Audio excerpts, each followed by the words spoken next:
So hello everyone, welcome to the channel. आज हम शुरू करने वाले हैं एमपी जीके का नया बैच। आप सबको पता है कि इस बैच को लाने का रीज़न क्या है, क्योंकि एमपी के हर एग्ज़ाम में अब एमपी जीके पूछा जाएगा, वो भी 25 नंबर का। और उसको कर दिया गया है क्वालिफाइंग, यानी कि 8 से 10 नंबर आपको लाने ही पड़ेंगे, तभी आपको आगे की प्रोसेस में शामिल किया जाएगा। भले ही आपने दूसरे सब्जेक्ट में कितने भी अच्छे नंबर लाए हो, अगर आप एमपी जीके क्वालिफाई नहीं करते हैं तो आपको एग्ज़ाम की प्रोसेस से बाहर कर दिया जाएगा। इसलिए एमपी जीके हमें पढ़ना ही पड़ेगा और बहुत अच्छे से पढ़ना पड़ेगा, क्योंकि सिर्फ क्वालिफाई करने से भी काम नहीं चलने वाला। हमें ओवरऑल स्कोर अच्छा करना है तो हमें 20 से 25 नंबर का टारगेट करना पड़ेगा। इसलिए हम शुरू कर रहे हैं आज से एमपी जीके बैच 1.0, जो कम्प्लीटली फ्री है और यूट्यूब पर रहने वाला है। और इस बैच में हम 30 लेक्चर करने वाले हैं, और ज़रूरत पड़ेगी तो हम लेक्चर पढ़ा भी देंगे। और हर लेक्चर में हम 20 क्वेश्चन करने वाले हैं, जो बिल्कुल पीवाईक्यू बेस्ड रहने वाले हैं। पहले क्या करते थे, हम टॉपिक वाइज़ पढ़ते थे, लेकिन अब हम पीवाईक्यू के थ्रू पढ़ेंगे।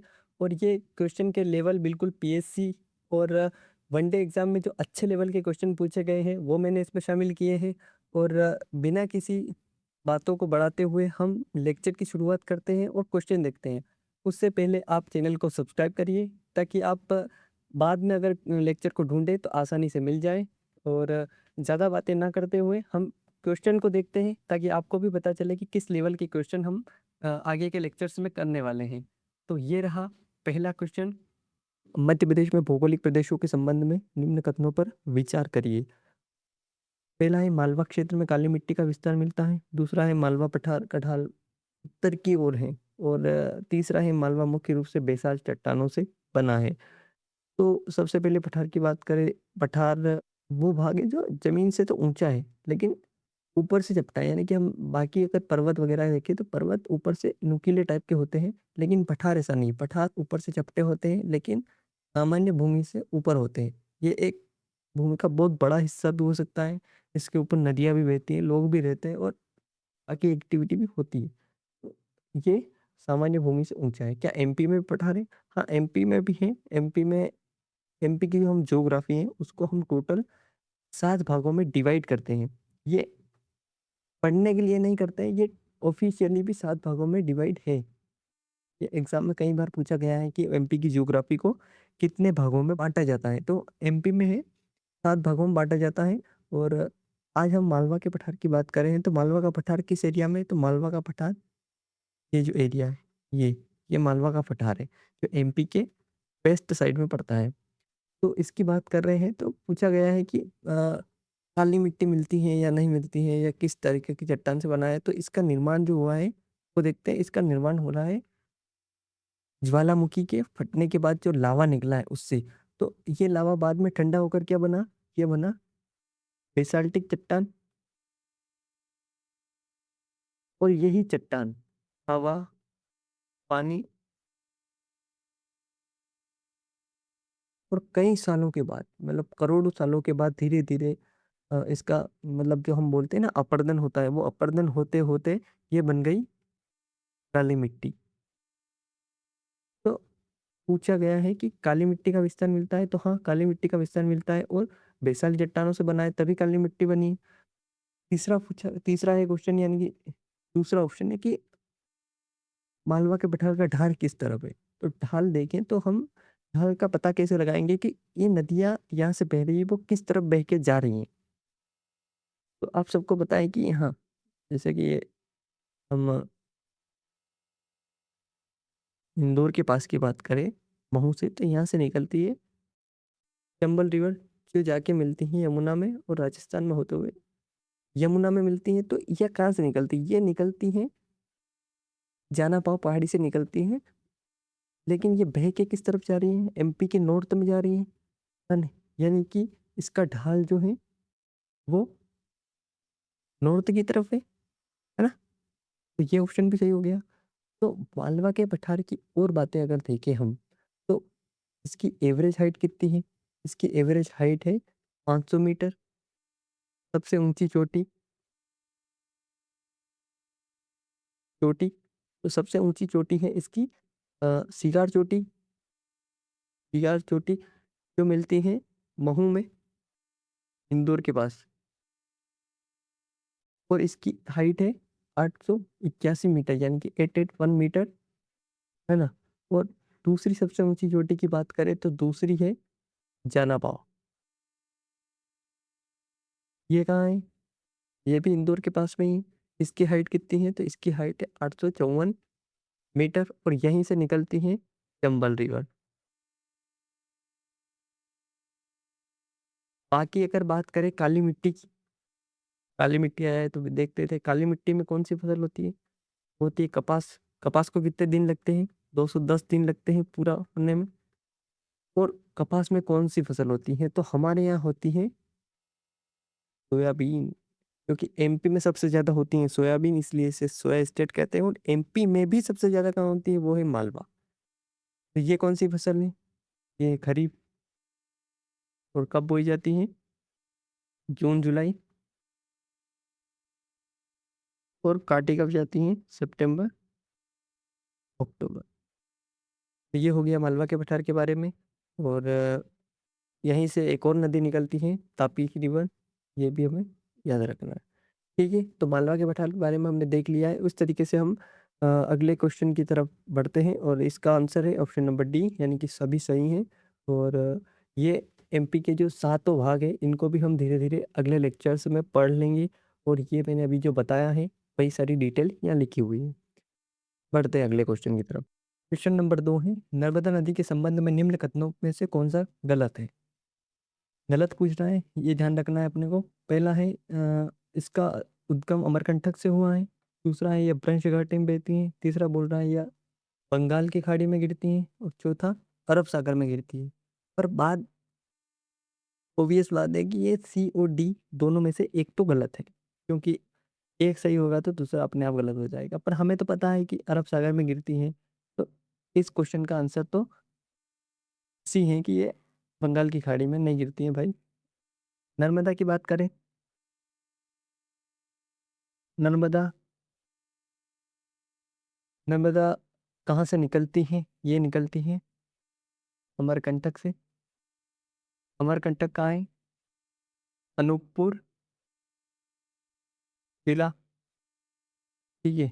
और मैप में देखें तो मैप में ये कुछ यहाँ से निकलती हैं, कुछ इस तरीके से बहती हुई गुजरात में जाती हैं, और महाराष्ट्र में होते हुए ये निकल जाती हैं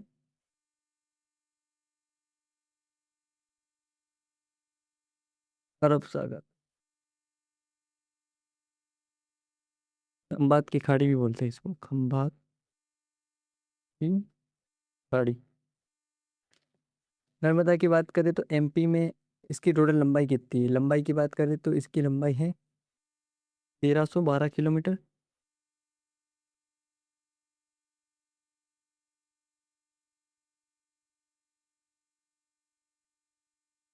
एक मिनट। नर्मदा टोटल लेंथ की बात करें तो 1312 किलोमीटर। एमपी में कितनी है? एमपी में बहती है 1077। ठीक है। निकलती तो देख लिया आपने, निकलती कहाँ है? अमरकंटक, अनूपपुर जिला है।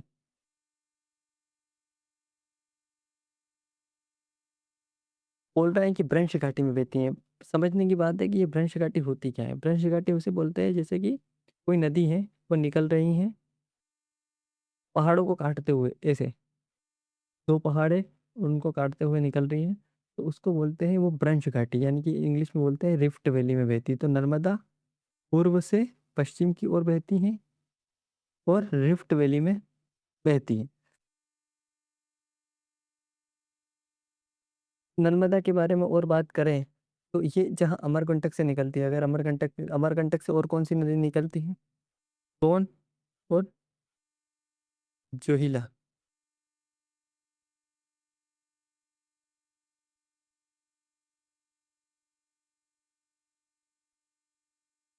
अमरकंटक, सोन, जोहिला। ठीक है। ये मिलती है गंगा में। ठीक है। और बात करें तो इसकी सहायक नदियों की बात करते हैं कि ये कुछ ऐसे निकलती हैं। तो सहायक नदियाँ कौन सी, इसकी टोटल 41 सहायक नदियाँ हैं। कितनी? 41 सहायक नदियाँ हैं। ये नंबर याद रखना है। नाम तो इतने सारे याद नहीं कर पाएंगे, लेकिन नंबर याद रहेगा तो मान लीजिए एग्जाम में डायरेक्टली क्वेश्चन पूछा गया कि नंबर पूछ लिया है, ऐसे स्टैंड पेन में नंबर डाल दिया तो वो अपने को काम देगा। 19 जो है वो राइट हैंड की है, और 22 जो है वो लेफ्ट हैंड की है। राइट हैंड की कैसे? अगर ये नदी इस तरफ जा रही है जैसे, तो ये होगा इसका राइट हैंड और ये होगा लेफ्ट हैंड। राइट हैंड की बात करें, कुछ नदियाँ देख लेते हैं राइट हैंड की, तो है वरना, हिरण, मान, और इधर ही है कोलार। लेफ्ट हैंड की बात करेंगे, पंजाब, केर, टक्कर, दूधी, तवा और कुंडी। ये कुछ नदियाँ हैं, ठीक है, इनके नाम याद रखना है। बांध की बात करें, बांध के सिर्फ नाम हम देखेंगे कि कौन कौन से बांध है। तो बांध अगर देखें तो इम्पोर्टेंट तो 4 बांध हैं, जैसे कि इंदिरा सागर, इंदिरा सागर ये कौन से जिले में है? ये है खंडवा जिले में, ठीक है। दूसरा है अ, बरगी डैम, बरगी, ये है जबलपुर में। तीसरा है ओंकारेश्वर, ये खंडवा और खरगोन दोनों में। और तवा बांध है, ये तवा नदी पर है, लेकिन इसको बाद में देखेंगे, नर्मदा की सहायक नदी। सरदार सरोवर, ये गुजरात में है, क्योंकि जो नदी है ये गुजरात में जाते हुए अरब सागर में गिरती है, तो गुजरात में ये इंपॉर्टेंट बांध है, पूछा जा सकता है। ठीक है, नर्मदा के बारे में हमने, मुझे लगता है कि काफ़ी कुछ चीज़ें देख ली। जब जब क्वेश्चन आएगा नर्मदा या ऑप्शन में नर्मदा आएगा तो हम और चीज़ें देखेंगे जो हम यहाँ देख चुके हैं इनके अलावा। ठीक है, बढ़ते हैं आगे। तो क्वेश्चन नंबर 3 है कि निम्न युग्मों में से कौन सा गलत है। देखते हैं। ये बोल रहा है कि बाघ की गुफा धार में है, सही है, धार में है। उदयगिरी गुफा विदिशा में है, ये भी सही है। और भीमबेटका रायसेन में है, ये भी सही है। बरहूत स्तूप उज्जैन में है, ये इसने गलत बताया। ये बरहूत स्तूप उज्जैन में नहीं, ये है सतना में। तो देखते हैं इन सब के बारे में, जैसे कि बाघ की गुफा के बारे में बात करते हैं। तो बाघ की गुफा, ये जो गुफाएं दिख रही है ये है बाघ की गुफा। बाघ की गुफा ये कहाँ है? ये है धार में। कब बनी गई थी? यानी कि 5वीं और जो 6वीं सदी में इसको बनाया गया था। और टोटल कितनी गुफाएं हैं? तो टोटल 9 गुफाएं। और अभी जो है वर्तमान में सिर्फ 5 गुफाएं जो देखने लायक है। ये बौद्ध गुफाएं कौन सी हैं? बौद्ध। इनमें क्या बात, इनमें क्या बात खास है, मतलब कि ये जो है ना, अजंता जो गुफाएं बनी हुई ना महाराष्ट्र में, उस टाइप की चित्रकला जो वहाँ जैसी शैली है ना, वैसी है। जो इसके ऊपर जो बने हुए हैं भित्ति चित्र, भित्ति चित्र, जो वॉल आर्ट है वो। फिर बात करते हैं उदयगिरी की गुफाएं। उदयगिरी, उदयगिरी ये कहाँ है? ये है विदिशा में। निर्माण कब हुआ था? तो ये है गुप्तकालीन गुफाएं, गुप्तकालीन गुफाएं हैं। अ, मुख्य बात यह है कि इनका निर्माण जो है चंद्रगुप्त सेकंड ने करवाया था, यानी कि इसी को बोलते थे हम विक्रमादित्य। ठीक है। इसकी जो टोटल कितनी गुफाएं हैं, टोटल है 20 गुफाएं। और जो गुफा नंबर 5 है, गुफा नंबर 5, वहां मिलती है ये मूर्ति, जो भगवान विष्णु की है। और जो बराह अवतार है, जो भगवान का जो माना जाता है कि जो सुअर का अवतार लेकर इन्होंने पृथ्वी को समुद्र में डूबने से बचाया था, तो वो गुफा नंबर 5 में इनकी बहुत बड़ी प्रतिमा है। ठीक है। और यहाँ कौन कौन सी गुफाएं, यहाँ हिंदू भी है और जैन। तो यहाँ लिख लेते हैं हिंदू प्लस जैन। तो ये हिंदू वाली तो हमने देख ली। फिर आती है भीम बेटिका गुफाएं।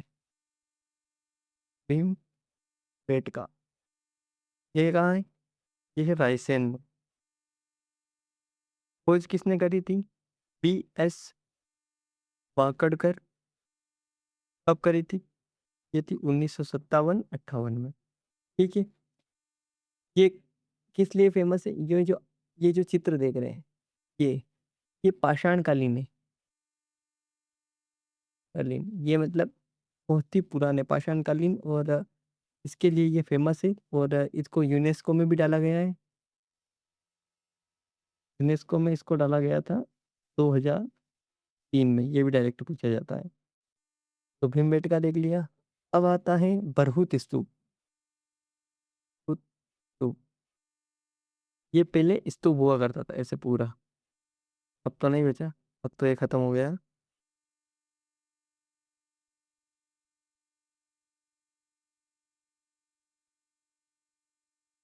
तो बरहुत स्तूप, इसका निर्माण कब हुआ? तो ये अशोक के काल में इसका निर्माण माना जाता है, कि यानी कि जो मौर्य काल है, मौर्य काल, तब इसका निर्माण हुआ था। और ये कहाँ है? ये जो सतना जिले में है, सतना में। ठीक है। मुख्य रूप से ये है बौद्ध, क्योंकि जो स्तूप बनते हैं वो बौद्ध में ही बनते हैं। ठीक है। और खोज किसने करी थी?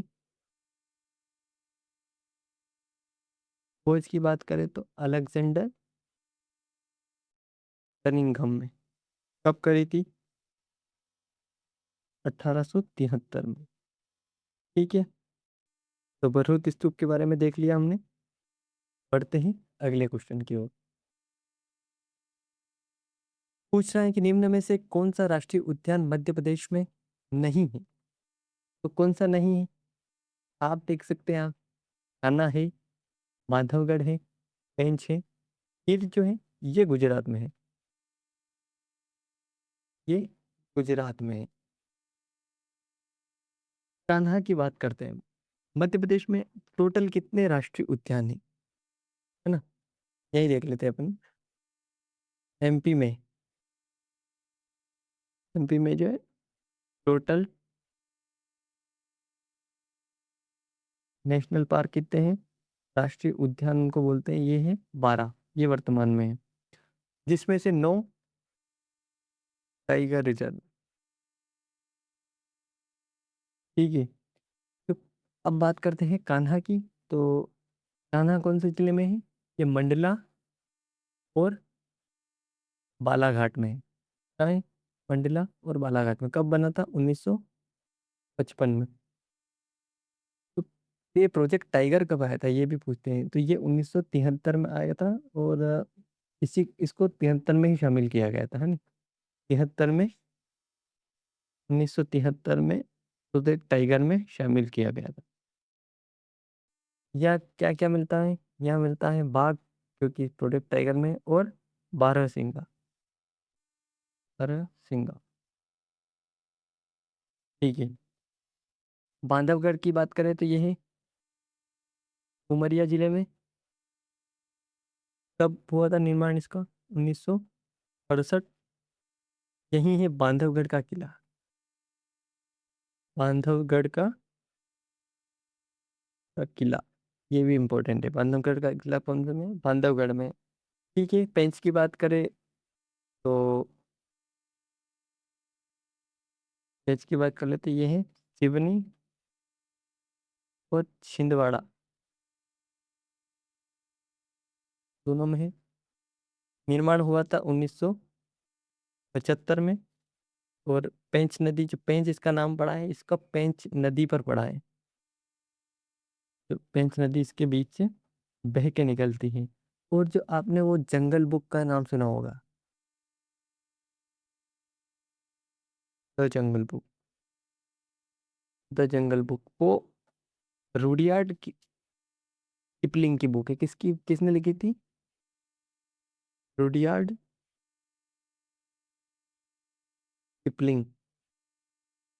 वो किस पे, वो पेंच जो राष्ट्रीय उद्यान है ना, जो पेंच नेशनल पार्क, उसी के अंदर की कहानी है कि एक बच्चा होता है जिसको कैसे भेड़िए मिलके पालते हैं, और वो कैसे बड़ा होता है, और कैसे जानवरों के बीच में रहता है। तो वो इसमें बताया गया है। तो ये बुक भी याद रखना कि ये बुक किसकी है, ये है रुडयार्ड किपलिंग की। और गिर नेशनल पार्क किस लिए? ये एशियाई, एशियन लायंस के लिए फेमस है। ठीक है, पढ़ते हैं आगे अगले क्वेश्चन की ओर। क्वेश्चन नंबर 5 है कि एमपी के संदर्भ में अवंती महाजनपद की राजधानी कौन सी थी? तो महाजनपद के बारे में देखते हैं, टोटल कितने महाजनपद थे? तो टोटल 16 महाजनपद थे। ये पता कैसे चलता है कि टोटल 16 महाजनपद थे? ये बौद्ध धर्म का जो अंगुत्तर निकाय है,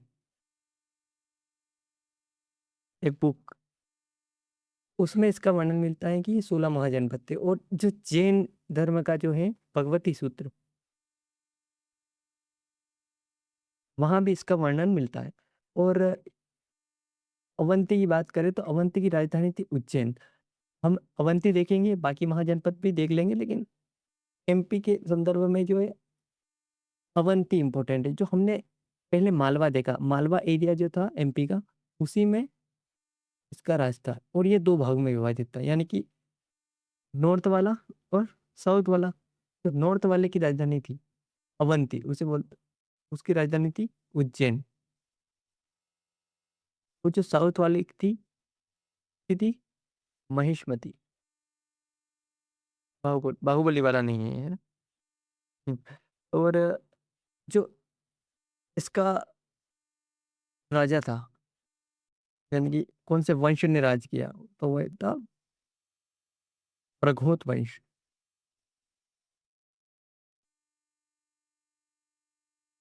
और राजा भी कौन था? प्रघोत। फेमस किस लिए था? फेमस था ये एस्ट्रोनॉटिकल जो वर्क होते हैं, जो खगोल,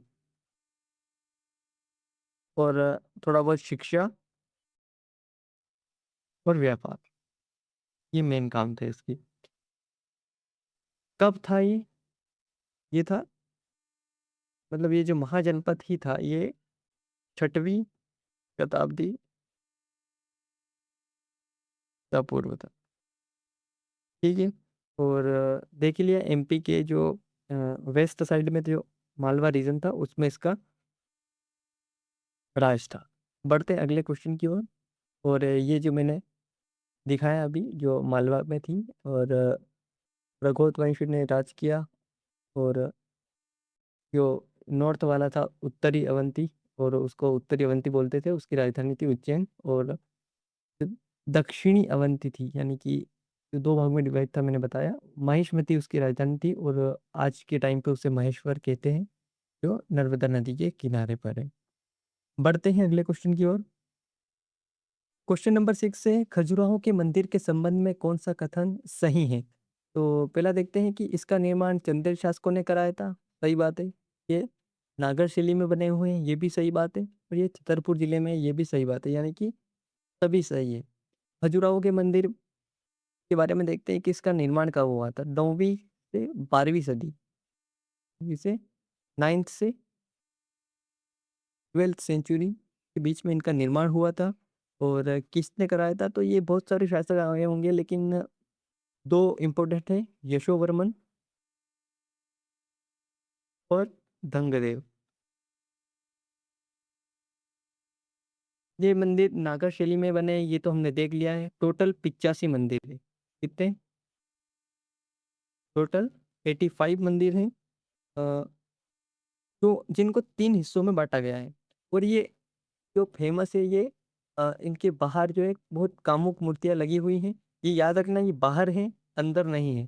तो इसलिए ये ज़्यादातर फेमस है। और अभी जो है वर्तमान में कितने मंदिर खुले हैं या फिर मंदिर कितने हैं, तो वो 25 मंदिर जो देखने लायक हैं। 3 भागों में बाँटा गया है। पूर्व, पश्चिम और जो ये दक्षिण। ठीक है? पूर्व में जो मंदिर है वो जैन मंदिर है, यानी कि ये जैन प्लस हिंदू दोनों मंदिर हैं यहाँ। तो पूर्व में जो मंदिर है वो जैन मंदिर है। कौन कौन से हैं? वो है पार्श्वनाथ, पार्श्वनाथ मंदिर, और दूसरा है शांति मंदिर। ठीक है? पश्चिम की बात करेंगे तो पश्चिम में है बहुत ही इंपॉर्टेंट मंदिर, कंदरिया महादेव मंदिर। ये भगवान शिव को समर्पित है। ठीक है? और दक्षिण की बात करें तो दक्षिण में है दुल्हादेव मंदिर, दुल्हादेव मंदिर और चतुर्भुज मंदिर।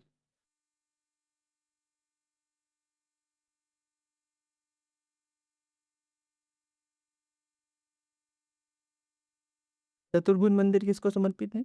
ये है भगवान विष्णु को समर्पित। ठीक है? और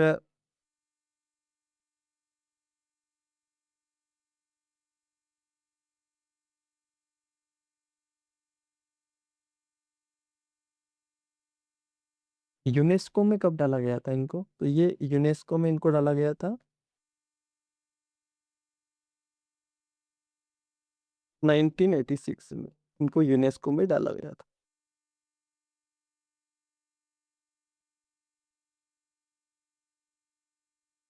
और जो ये चतुर्भुज मंदिर है इसमें भगवान विष्णु की 9 फीट, 9 फीट ऊंची प्रतिमा मिली थी। ठीक है? 2 पॉइंट, इसको मीटर में भी याद रखना, 2.9 मीटर और 9 फीट। ठीक है?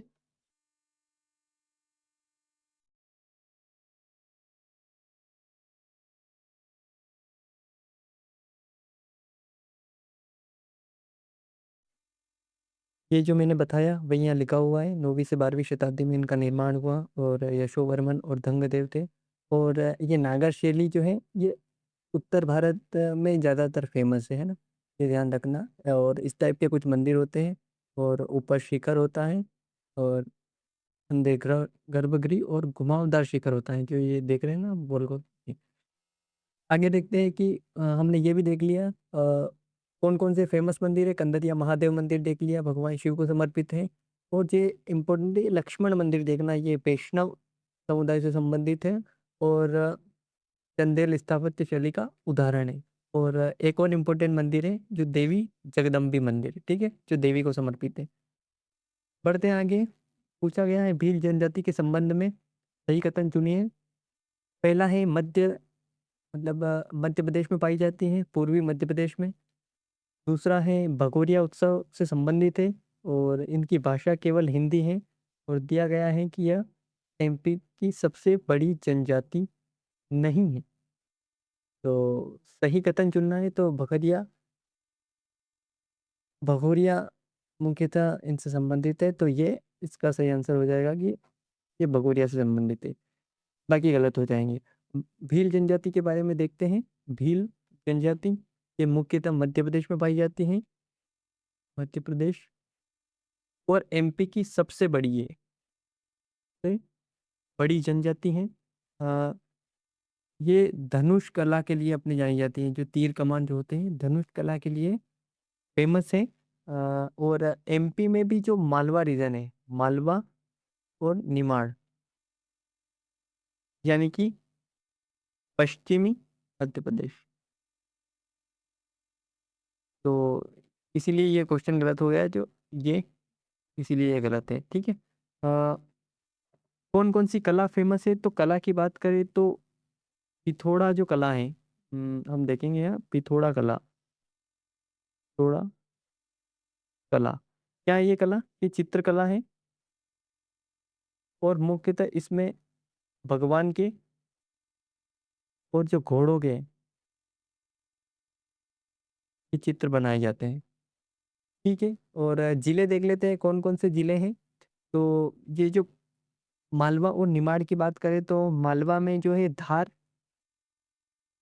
रतलाम, और निमाड़ की बात करें झाबुआ, अलीराजपुर, खरगोन और बड़वानी, इन जिलों में ज़्यादातर पाई जाती हैं। और इन क्या करते हैं ये, मुख्यतः कृषि करते हैं, यानी कि कृषि पे डिपेंडेंट है। कृषि और एक मिनट, कृषि करते हैं। और बात करें तो ये जो अपने वन से जो मिलती हैं चीजें, जैसे कि तेंदुपत्ता हो गया और महुआ हो गया, तेंदुपत्ता और महुआ, इनको बेचकर अपना जीवन यापन करते हैं। और मुख्यतः जो है डांस कौन सा करते हैं? डांस ये है भगोरिया। कब किया जाता है? होली के अवसर पर। तो ये हमने देख लिया है। और जो ये पिथोड़ा कला है, जो ये वॉल पेंटिंग है, पिथोड़ा जो है मैं बताया था, पिथोड़ा ये वॉल पेंटिंग है। और आपको पता ही है घोड़ों और देवी देवताओं के चित्र बनाए जाते हैं और भीड़ जनजाति के संबंध में, ठीक है ये। और आंसर क्या था इसका? आंसर था ये भगोरिया, सही पूछा था ना। तो सही की बात करें तो ये ऑप्शन नंबर बी सही है। बढ़ते हैं आगे। ये मैंने जो दिखाया, मतलब अभी मैंने जो बताया वही यहाँ लिखा हुआ है। अ, होली से पहले मनाया जाता है भगोरिया, ये याद रखना, ठीक है। और और ये भिलाला जनजाति है, ये भी भील से ही संबंधित है, इसमें ही पाई जाती है, ठीक है। और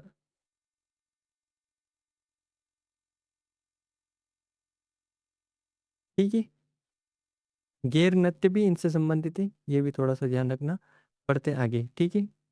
पूछा गया है मध्य प्रदेश की अर्थव्यवस्था में सोयाबीन के लिए कौन सा क्षेत्र इम्पोर्टेंट है, यानी कि जो सोयाबीन क्षेत्र के लिए कौन सा क्षेत्र प्रसिद्ध है।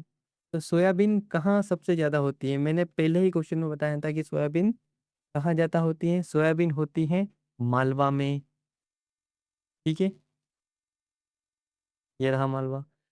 नेक्स्ट है क्वेश्चन नंबर 9, मध्य प्रदेश की नदियों के संबंध में निम्न कथनों पर विचार करिए। पहला है तापी नदी का उद्गम मुलताई से होता है। दूसरा है चंबल नदी का उद्गम जानापाव से होता है। और सोन नदी का उद्गम अमरकंटक से होता है। तो मुझे तो तीनों सही लग रहे हैं। देख ठीक है, ये तापी नदी का उद्गम मुलताई से होता है, चंबल नदी जानापाव से निकलती है, और सोन जो अमरकंटक से निकलती है और बाद में कहाँ चली जाती हैं? ये चली जाती हैं गंगा नदी में, ठीक है। चंबल के बारे में हम बाद में देखेंगे, हम तापी नदी के बारे में देखते हैं, ठीक है। ताप्ती नदी को ही तापी नदी कहते हैं। और ये एमपी के मुल्ताई से निकलती है, मुल्ताई से निकलती हैं। और टोटल लेंथ इसकी बात करें तो 724 किलोमीटर इसकी लेंथ है। और जो ये निकलती है एमपी में जाती हैं, फिर महाराष्ट्र और गुजरात। गुजरात में सूरत, इसके सूरत से निकलती है, ठीक है। तो ये जाते हुए अरब सागर में गिर जाती है। तापी की बात करें तो तापी भी भ्रंश घाटी में बहती है ना। फ्रेंच घाटी में बहती हैं तापी नर्मदा की तरह, और ये पूर्व से पश्चिम की ओर बहती हैं। ये हमने देख लिया। और आखिरी में जाते हुए खंबात की खाड़ियाँ अरब सागर में हमने देखा कि वहाँ गिर जाती हैं।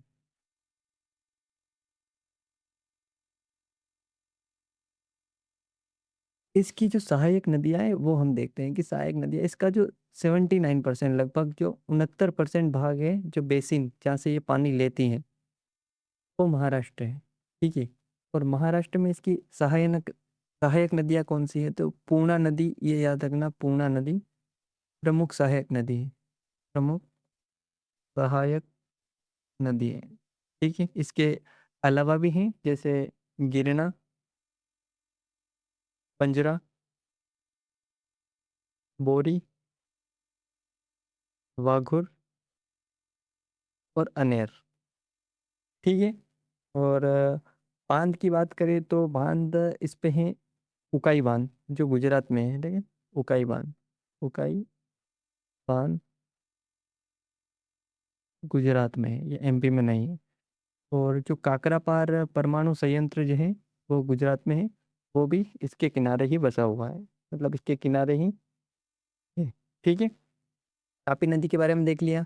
चंबल के बारे में हमने पहले ही देख लिया था कि ये जनापाव से निकलती हैं, जो मालवा में ही आता है। और जो मंसूर नीमच की तरफ जाते हुए ये राजस्थान में चली जाती हैं, और बाद में ये यमुना में मिल जाती हैं। तो इसके बारे में हमने देख लिया है, और भी देख लेते हैं, चलो ठीक है। ये कुछ यहाँ से निकलती है, ये है चंबल, जनापाव से निकलती हैं। एक मिनट, महू, जनापाव। ठीक है।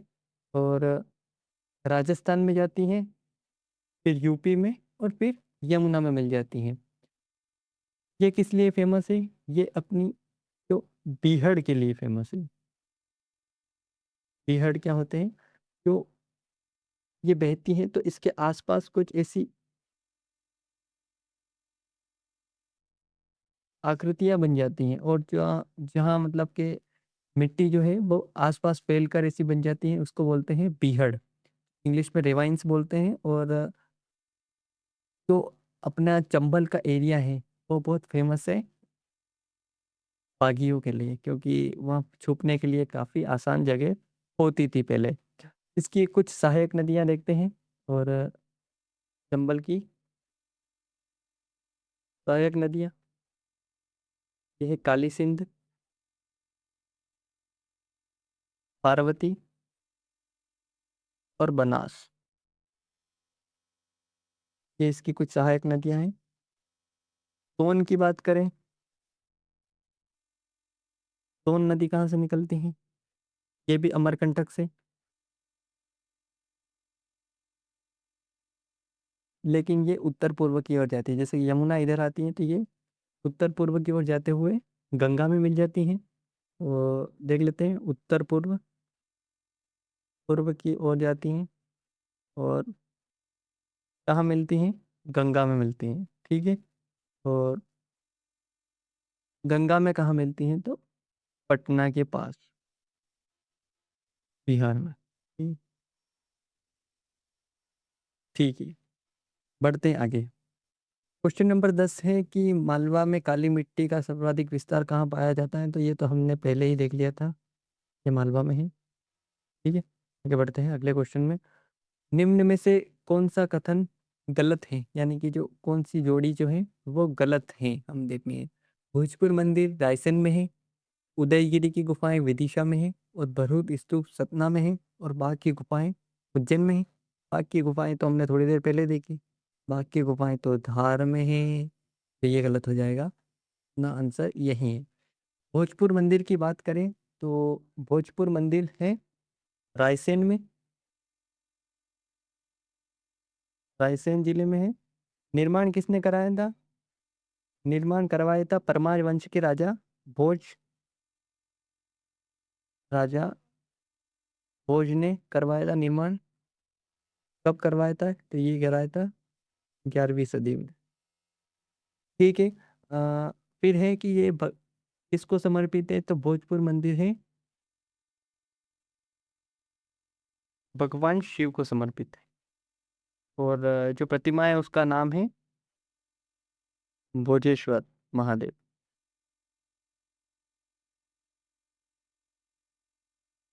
ये मंदिर ये माना जाता है कि ये निर्माण के दौरान अधूरा रह गया था। ठीक है, अधूरा रह गया था। और जो ये प्रतिमा है, ये मतलब भारत में सबसे बड़ी प्रतिमाओं में से एक है। बड़ी प्रतिमाओं से में से एक है। और जो ये राजा भोज जो है ये परमार वंश से संबंधित थे। परमार वंश से थे। ठीक है, बाकी हमने उदयगिरी की गुफाएं देख ली, विदिशा में है। और चंद्रगुप्त सेकंड ने इनका निर्माण करवाया था। जो गुफा नंबर 5 वो भी देखी थी हमने, वराह अवतार से संबंधित है। और बरहूत स्तूप भी हमने देखा, जो मौर्यकालीन स्तूप है वो सतना जिले में है।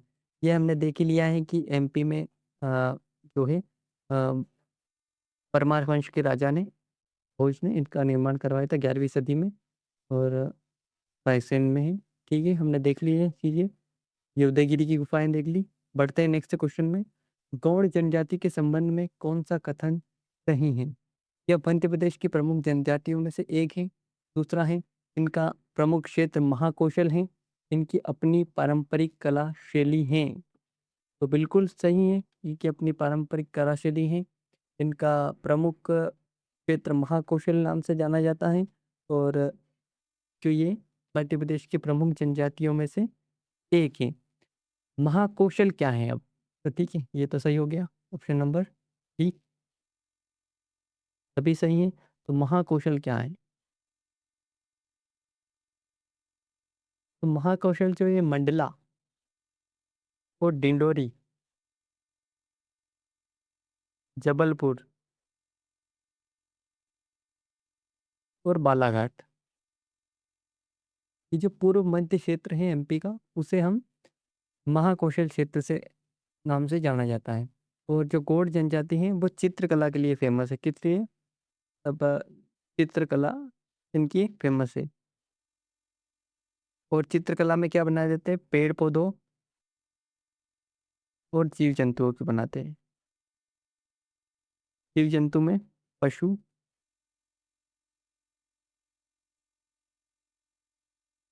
पशु पक्षियों की जो चित्रकला के थ्रू ये बनाते हैं। और बिंदुओं के थ्रू और प्राकृतिक रंगों के थ्रू जीव जंतुओं की प्रतिमा बनाते हैं। मतलब प्रतिमा नहीं, सॉरी, मतलब ये चित्र बनाते हैं। और इनकी खास शैली जो है ये है बिंदुओं के थ्रू, जैसे डॉट के थ्रू, बिंदुओं के द्वारा बनाते हैं। जैसे कि ऐसे ऐसे डॉट डॉट करते करते ये अपनी चित्रकला बनाते हैं। और प्राकृतिक रंगों का, नेचुरल कलर्स का यूज करते हैं। तो ठीक है, गोंड जनजाति एमपी की प्रमुख जनजाति है। और जो ये इस एरिया में पाई जाती है, महाकौशल एरिया में पाई जाती है। हमने देख लिया महाकौशल एरिया किसे बोलते हैं। जो मंडला, डिंडोरी, जबलपुर और बालाघाट का जो एरिया है, जो पूर्व मध्य क्षेत्र एमपी का है, उसे हम महाकौशल के नाम से जाने जाते हैं। और इसकी परंपरा की अलग शैली है ही सही, वो तो हमने देख ही ली। ठीक है, बढ़ते हैं आगे। ये हमने देख लिया प्रमुख जिले कौन कौन से हैं जहाँ पाई जाती है, मंडला, डिंडोरी और छिंदवाड़ा, नरसिंहपुर और जबलपुर। और ये हमने देख लिया जबलपुर, मंडला, डिंडोरी, बालाघाट जो ये महाकौशल क्षेत्र हैं और एमपी की एक अच्छी जनजाति है। और गोंड जनजाति का प्रमुख नृत्य हम देखे हैं, है ना। प्रमुख नृत्य देखे तो ये कर्मा, सेला और लोक संगीत और इनके जीवन का महत्वपूर्ण हिस्सा है। जो कर्मा और सेला है, ये नाम याद रखना, ये गोंड जनजाति से संबंधित है। और जो इनकी जीवन शैली है काय पे डिपेंडेंट है। अ, मुख्य रूप से कृषि और जो वन उपज होते हैं वही हमने पहले देखा, जो तेंदुपत्ता, महुआ और शहद जो ये इकट्ठा करके ये बेचते हैं और उनका जीवन चलाते हैं। नेक्स्ट, तो क्वेश्चन नंबर 13 है कि मध्य प्रदेश विधानसभा में वर्तमान में कितनी सीटें हैं। ये तो कोई भी कर सकता है। इसमें है 230 सीटें। लेकिन हम बात करेंगे एक विधानसभा, पहले एमपी की बात कर लें। एमपी विधानसभा में जो 230 सीटें हैं उनको कैसे बांटा गया है। तो जो अनरिजर्व हैं, पहले रिजर्वेशन की बात करते हैं। एससी के लिए कितनी सीटें बांटी गई हैं, वो है 35 सीटें। एसटी के लिए, एसटी के लिए 47, और जो बाकी बची हैं 48 सीटें वो अनरिजर्व हैं। एमपी की जो विधानसभा है उसका गठन कब हुआ था, तो गठन हुआ था 1 नवंबर 1956, जब अपना मध्य प्रदेश बना। पहली बैठक कब हुई थी, ये हुई थी 17 दिसंबर 1956। आगे की बात करते हैं कि पहले अध्यक्ष कौन थे। विधानसभा होती है तो उसका कोई अध्यक्ष तो होता है, तो अध्यक्ष कौन थे पहले, पहले अध्यक्ष वो थे कुंजीलाल दुबे।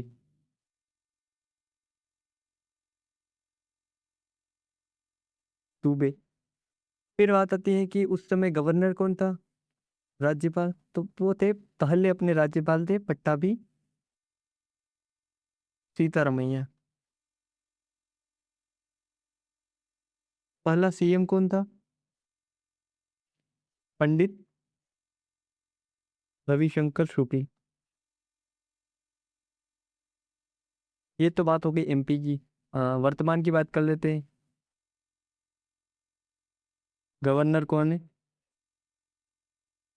वो है मंगूभाई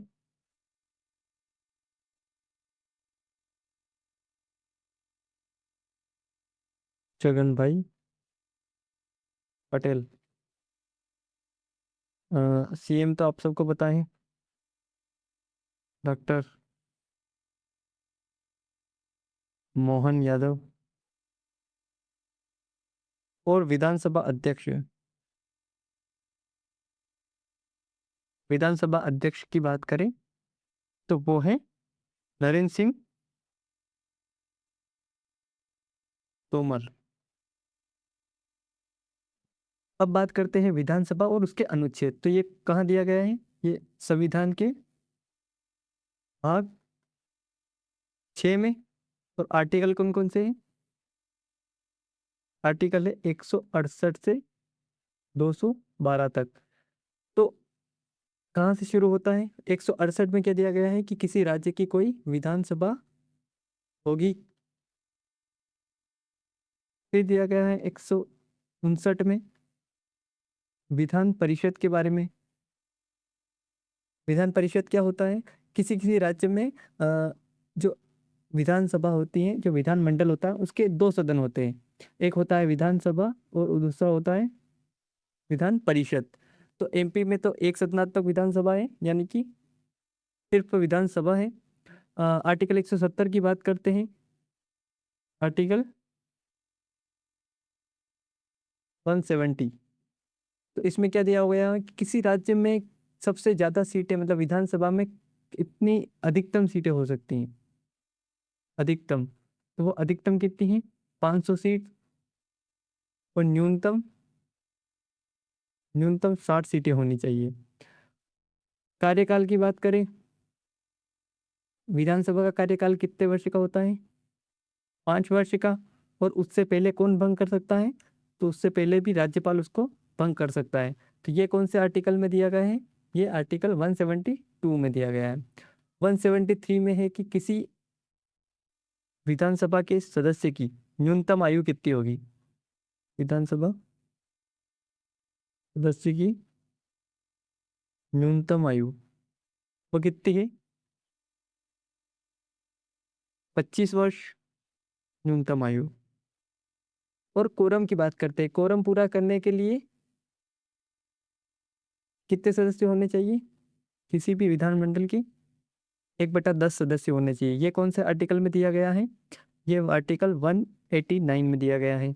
और अध्यक्ष और उपाध्यक्ष का पद, अध्यक्ष और उपाध्यक्ष, ये कौन से आर्टिकल में दिया गया है, ये आर्टिकल 178 में दिया गया है।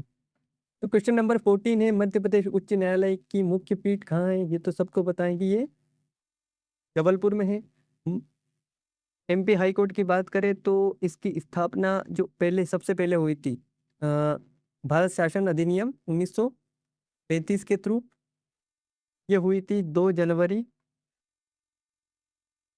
1936 को। कहाँ? नागपुर।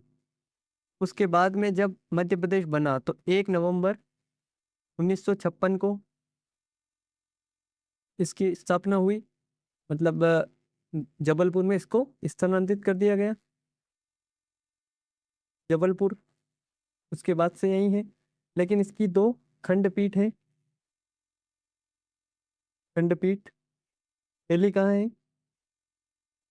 इंदौर। दूसरी ग्वालियर। ये कब बनी थी? 28 नवंबर 1968 को।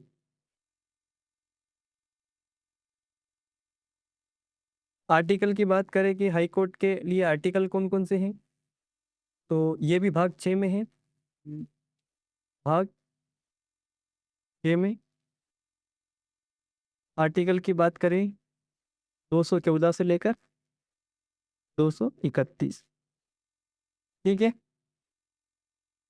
आगे बढ़ते हैं अगले क्वेश्चन। तो क्वेश्चन नंबर 15 है, मध्य प्रदेश में सबसे अधिक वन क्षेत्र किस प्रकार के वनों का है? तो आप सबको बताएं मध्य प्रदेश में ना ज़्यादा बारिश होती है ना बहुत कम होती है, तो इसमें पाए जाते हैं उष्णकटिबंधीय पर्णपाती वन। ये पर्णपाती वन भी 2 प्रकार के होते हैं, शुष्क पर्णपाती वन, शुष्क और आर्द्र पर्णपाती वन। ये भी पर्णपाती। शुष्क पर्णपाती वनों के लिए कितनी बारिश की आवश्यकता होती है? शुष्क पर्णपाती के लिए 75 से लेके 100 सेंटीमीटर, और आर्द्र पर्णपाती के लिए ये होती है 100 से लेके 150 तक वर्षा की आवश्यकता होती है। शुष्क में किस प्रकार के पेड़ पाए जाते हैं? सागौन। और आर्द्र में ताल और इस टाइप के और पेड़ पौधे मिलते हैं। हाँ, एमपी में बात करें तो कुल क्षेत्रफल का कितना प्रतिशत वन क्षेत्र है? ती है 25.14% वन क्षेत्र है। सबसे अधिक कहाँ है, यानी कि सबसे अधिक किस जिले में है? सबसे अधिक वन क्षेत्र कौन सा है? वो है बालाघाट। कम कहाँ है सबसे कम? उज्जैन में। और जो ये शुष्क पर्णपाती वन है, एमपी में जो वन है उनका 88% वन जो है वो शुष्क पर्णपाती वन है। ठीक है, ये हो गई वनों की बात। तो क्वेश्चन नंबर 16 है कि मध्य प्रदेश के जो राष्ट्रीय उद्यान और उनके जो जिले हैं वो कौन सा गलत है? तो बांधवगढ़ की बात करें तो ये उमरिया में है, बिल्कुल सही बात है। स्थापना कब हुई थी? 1968 में स्थापना। प्रोजेक्ट टाइगर में कब शामिल किया गया? ये 1993 में। और किस लिए फेमस है? बाघ के लिए, क्योंकि प्रोजेक्ट टाइगर में है।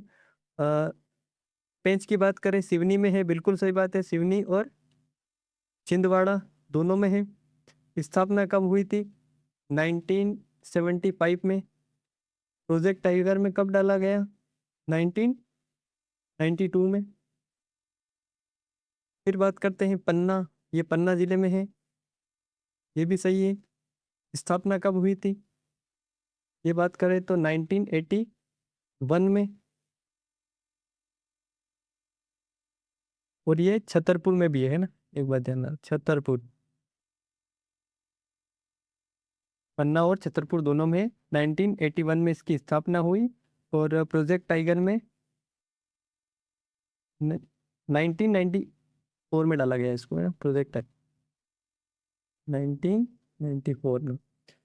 सतपुड़ा की बात करें तो इस क्वेश्चन का आंसर यही है कि सतपुड़ा में नहीं है ये नर्मदापुरम में है ना। सतपुड़ा टाइगर रिजर्व, मतलब राष्ट्रीय उद्यान की बात करें, ये टाइगर रिजर्व भी है। राष्ट्रीय उद्यान की बात करें तो ये मंडला में नहीं है, ये है नर्मदापुरम कब स्थापना हुई थी? 1981 में। और प्रोजेक्ट टाइगर में कब डाला गया? सन 2000 में। ठीक है, तो अपने क्वेश्चन का आंसर कौन सा सही हो गया? Option number D.